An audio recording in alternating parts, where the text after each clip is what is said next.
Halo semuanya, senang bisa berjumpa kembali. Saya harap Anda dalam keadaan baik dan sukacita. Tema kita kali ini adalah gambar diri yang dipulihkan. Artinya saudara, kita perlu mengenal diri kita sebagaimana sebenarnya. Karena kalau kita memiliki gambar diri yang salah, maka perilaku kita, sikap kita, masa depan kita pun jadi salah. Tapi jika kita memiliki gambar diri yang benar, siapa kita sebenarnya, maka perilaku kita, ya, semua yang kita kerjakan, dan masa depan kita pun akan jadi benar. Nah, ini penting saudara. Saya mengajak kita untuk melihat dalam satu ayat Amsal pasal 23 ayat 7a. Sebab seperti orang yang membuat perhitungan dalam dirinya, demikianlah ia. Jadi ayat ini mengatakan, apa yang kita pikirkan, kita asumsikan tentang diri kita, maka itulah sebenarnya jati diri kita. Saya kuliah di Bandung di ITB. Saya ketemu dengan senior-senior saya yang membimbing saya, mementor saya, sehingga saya dibawa kepada pengenalan akan firman Tuhan, dan saya baru mengerti siapa diri saya sebenarnya di mata Tuhan. Nah, itulah yang membuat jati diri saya jadi berubah. Jadi pola pikir saya berubah, gambar diri saya pun jadi dipulihkan. Saudara, dalam kesempatan ini saya mau bagikan kepada Anda, ada 4 sumber di mana bisa mempengaruhi gambar diri kita. Nah, kalau kita salah dalam menerima dan menangkapnya, itu akan mempengaruhi kehidupan kita. Yang pertama adalah apa kata orang tentang diri kita.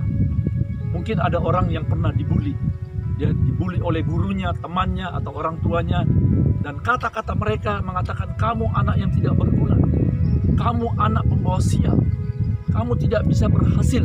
Maka kata-kata itu kalau terekam terus dalam alam bawah sadarnya, itulah yang membuat dia menjadi gambar diri yang salah, ya, termakan dari kata-kata orang lain. Hal yang kedua yang dapat mempengaruhi seseorang untuk mengerti dan melihat jati dirinya adalah bagaimana dia bisa melihat dirinya sendiri. What matters most is how you see yourself. Apakah Anda atau saya melihat diri kita itu sesuatu yang buruk, sesuatu yang sial, sesuatu yang negatif, atau sebaliknya, sesuatu yang positif, sesuatu yang berarti, itu akan mempengaruhi bagaimana kita mendapatkan jati diri kita. Nah saudaraku, latar belakang seseorang, apakah dia mungkin pernah mengalami trauma-trauma di masa kecil, sehingga dia sering merasa ketakutan, merasa gagal, dan sebagainya, itu akan membuat gambar diri yang jelek tentang dirinya sendiri. Nah, hal yang ketiga yang mempengaruhi seseorang untuk mengerti jati dirinya adalah ketika dia mendengar suara-suara negatif yang dari iblis. Saudara tahu bahwa pikiran kita adalah tempat peperangan sebenarnya. Peperangan yang paling seru dalam kehidupan seseorang, yaitu dalam pikiran. Nah, iblis itu adalah penuduh. Dia mencuri berkat, dia mencuri sukacita.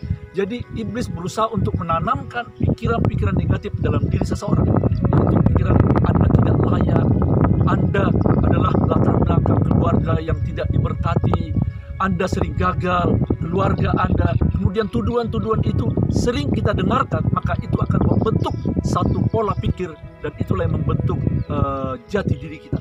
Nah, yang keempat ini sangat penting saudara.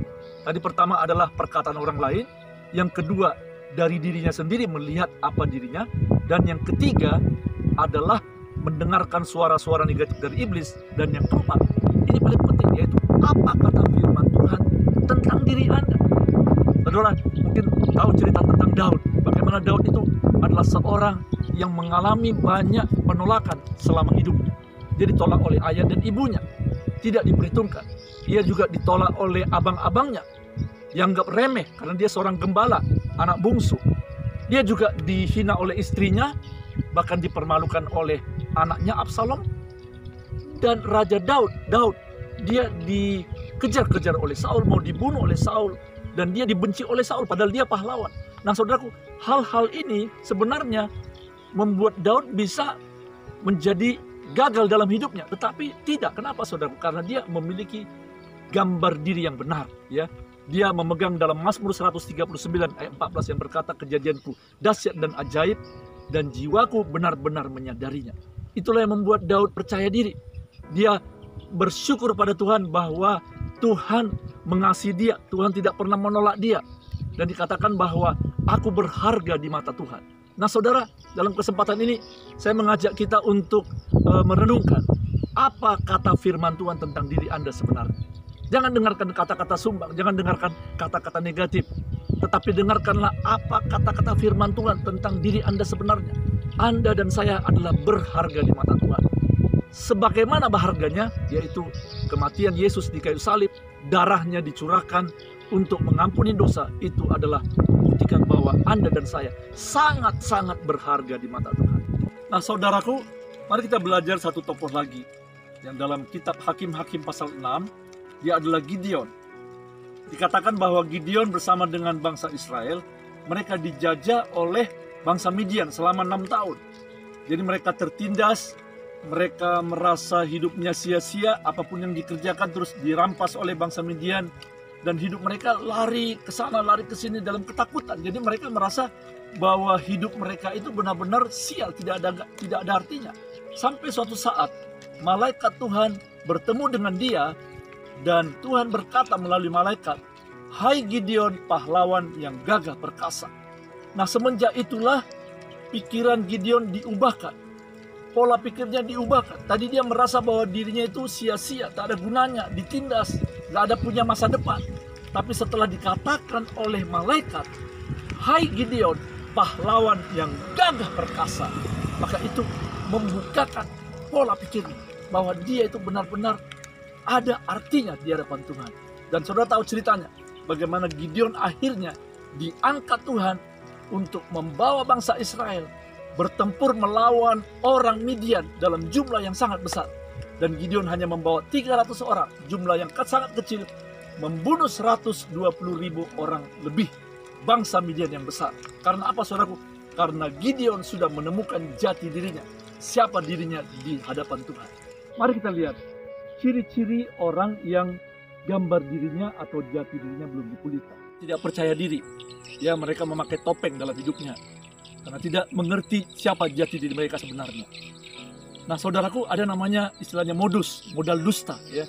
Kenapa kita harus perlu berdusta sama orang lain, menutupi diri kita? Ada juga orang yang karena tidak percaya diri, mereka melakukan operasi plastik. Padahal wajahnya sudah diciptakan Tuhan bagus. Selalu merasa ada yang kurang, gampang tersinggung. Sedikit orang ngomong tentang dirinya, mungkin belum tentu negatif. Dia langsung bawa perasaan, sensi. Ya. Gampang menyerah. Baru mencoba sesuatu, belum berhasil, udah putus asa. Kemudian suka iri hati, membanding-bandingkan dirinya dengan orang lain, keberhasilan dirinya dengan keberhasilan orang lain. Suka menutup diri, ya. Suka menyembunyikan sesuatu karena tidak percaya diri. Kemudian sikap lain adalah kepo, ya. Selalu ingin tahu apa kerjaan orang, apa yang dilakukan, bagaimana statusnya dan sebagainya. Nah itu sebabnya kita perlu berpegang kepada firman Allah. Dalam Yesaya pasal 3 ayat 4 dikatakan, "Engkau berharga di mataku." Saudara perlu memegang janji Allah ini dan mengucapkannya, merenungkannya. Betapa Tuhan itu mengasihi Anda dan saya. Jadi jadilah seperti diri Anda sebagaimana adanya. Just the way you are. Tidak perlu meniru orang lain. Tidak perlu mencoba seperti gaya orang lain. Jadi seperti diri kita sendiri. Setelah saya dipulihkan Tuhan, saya berlomba untuk diri saya sendiri. Saya tidak mau bersaing dengan orang lain dalam bidang apapun. Baik dalam bidang pelayanan, di dalam pekerjaan, dalam rumah tangga dan sebagainya. Saya mau menjadi diri saya sendiri. Sebab Allah sudah menciptakan saya unik. Allah mengasihi saya. Allah ingin memakai saya menjadi berkat buat banyak orang. Seperti diri saya sendiri. Nah saudaraku, kita sudah belajar hari ini. Kita pegang firman Tuhan. Saya berdoa dan saya berharap supaya setelah kita mendengar firman Tuhan ini, mari kita mulai berubah. Pola pikir kita berubah. Hidup lama kita berubah. Dan jati diri kita diubahkan dan dipulihkan oleh Tuhan. Amin. Sampai jumpa di lain waktu. Keep on fire, be inspired, and God bless you all.